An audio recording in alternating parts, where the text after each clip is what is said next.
Bonsoir. Est-ce que je l'ai bien dit? Je recommence.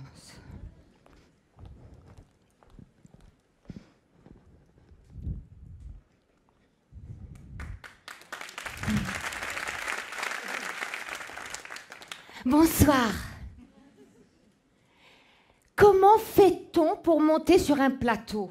On vient de voir 7 personnalités géniales qui ont inventé des choses extraordinaires qui peuvent changer nos vies. Comment prennent-ils ce courage de monter sur le plateau et comment peuvent-ils faire des progrès pour transmettre encore davantage ce qu'ils ont découvert? Comment pilote-t-on l'oralité que malheureusement on n'enseigne pas assez dans le cadre de l'éducation nationale?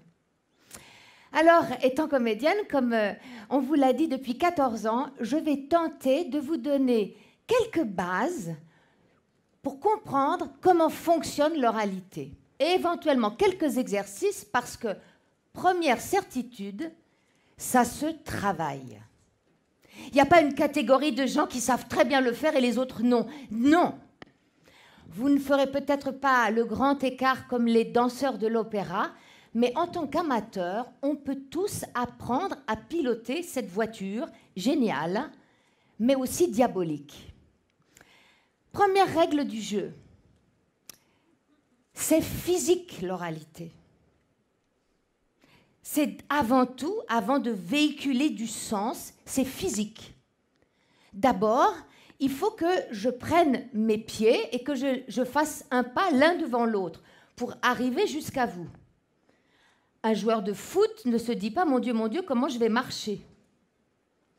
Et pourquoi c'est si compliqué de marcher sur un plateau? Parce qu'on oublie que c'est physique et après on assiste en général à ça.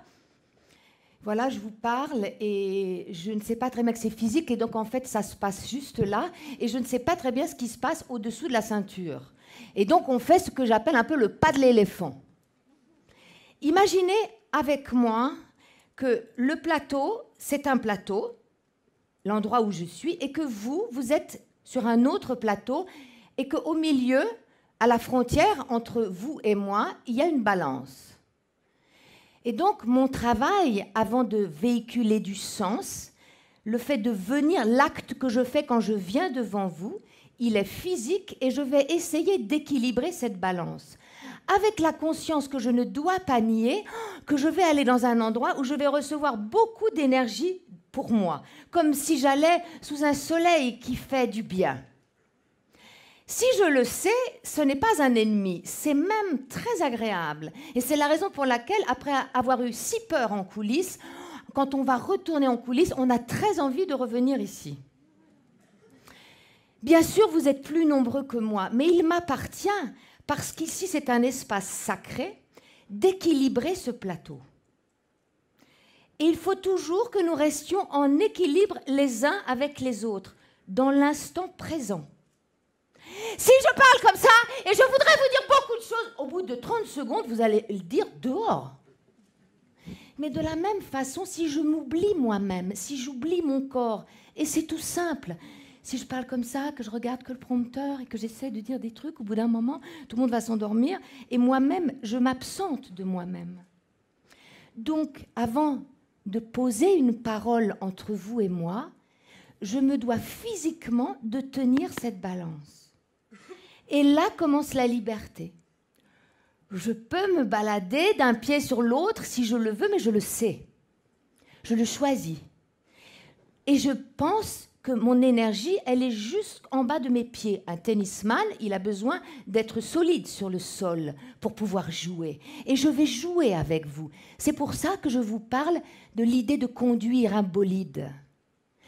Et si je sens qu'à un moment donné, j'ai peur et que la peur m'envahit et que je vais perdre l'équilibre, alors j'ai des pieds pour m'accrocher sur le sol, comme font les chanteurs, pour trouver de l'énergie. Et quand je dis que c'est physique parce que la voix, encore une fois, avant de véhiculer du sens, c'est un acte physique.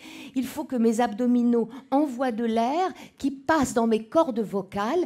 Et là, souvent, cet instrument qui est incroyablement intime et que je porte greffé à l'intérieur de moi-même et qui est même de mon immense intimité, je vous l'offre. Et cette voix peut me trahir.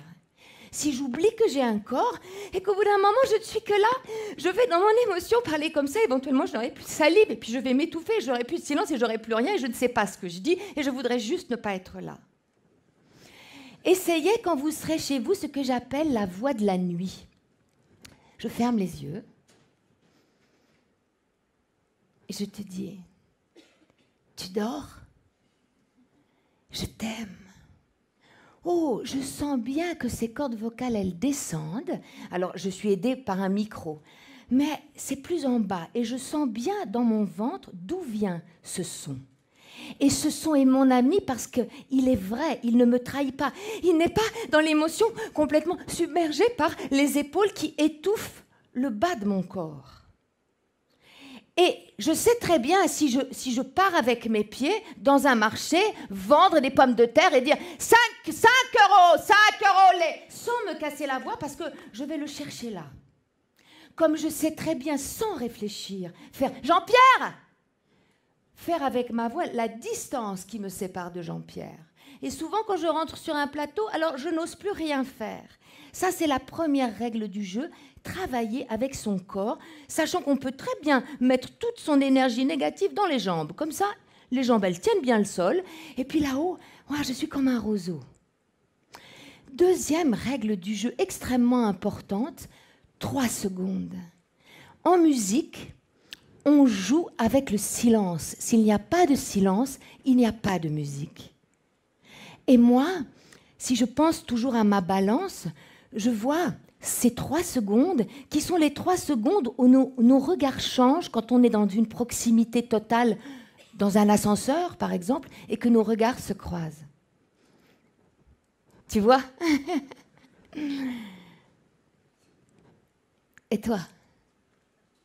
Ces 3 secondes où on s'est connecté l'un à l'autre. Alors je vais l'exagérer, mais vous en ferez un exercice chez vous. Bonsoir. 1, 2, 3. Je suis contente d'être avec vous. 1, 2, 3. Je vais sauter en l'air. 1, 2, 3. Je donne de l'importance à chaque chose que je fais. Et surtout, je vous parle. Je ne viens pas tout seul dans une fausse paroi raconter mon intelligence. Je viens pour échanger avec vous. Autre problème, la mémoire. Hey, je suis venue avec mon corps, ok, j'ai attendu 3 secondes, ok, qu'est-ce que je dis? Et dans le qu'est-ce que je dis, on est en avance. Il y a un mensonge dans le mot acteur, acting, parce que être un acteur, ça n'est pas que faire. C'est aussi recevoir. C'est très important dans la vie de savoir recevoir. C'est plus difficile que de faire un cadeau. Alors, je repars avec notre équilibre, mes 2 plateaux et notre balance. Je vais chercher le boomerang. Je vous envoie une balle, je vous fais un petit cadeau et j'attends le retour du boomerang. Bouh, j'ai pas envie d'être là. Il est bon le boomerang. Et quoi qu'il arrive, il n'y a pas c'est bien ou ça n'est pas bien, c'est comme ça. Quand tu lances ton boomerang, tu pourrais dire je pourrais le lancer mieux, mais tu l'as lancé, il doit revenir. Je suis contente d'être là. Cadeau. Oui, vous me renvoyez ce que je vous donne. Mais comme le cœur qui est en mouvement perpétuel, si je ne prends pas, comment voulez-vous que je donne tout le temps en tenant compte de vous? Donc je vais donner mon intelligence, et au bout d'un moment, je ne fais appel qu'à votre intelligence, et on n'est pas là. Et c'est moins excitant. Toute énergie échangée est une énergie émotionnelle. Et pour la mémoire, si j'essaie de ne pas me mettre en avance et de ne pas me dire, mon Dieu, de céder à la panique, l'interdiction ne va pas m'aider. Donc je vais faire au contraire, au lieu de m'interdire quelque chose, je vais m'occuper à travailler pour ne pas céder à la panique. Et pour ce faire, j'ai 2 petits exercices à vous proposer. D'abord, je suis dans le vrai, je suis présente devant vous. Et contrairement à ce qu'on imagine, on a tous une imagination débordante, mais on ne l'accueille pas. Alors elle est là, et au lieu de me dire qu'est-ce que je pourrais dire, je vais m'amuser à dire et à citer tout ce qui me vient. Une grosse crêpe. Oh, un grand téléviseur, un pull blanc. T'as pensé à mettre de l'huile dans la Volvo? J'ai très envie de faire pipi. Si je ne m'inquiète pas et que je cueille tout ce qui me vient, c'est ça l'imagination.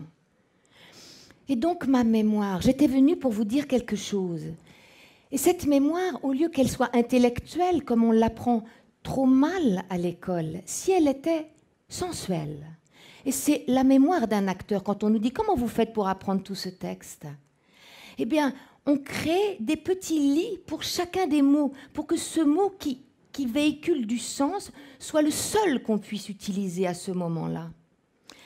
Comme le jour où ma grand-mère m'a dit « Adieu ».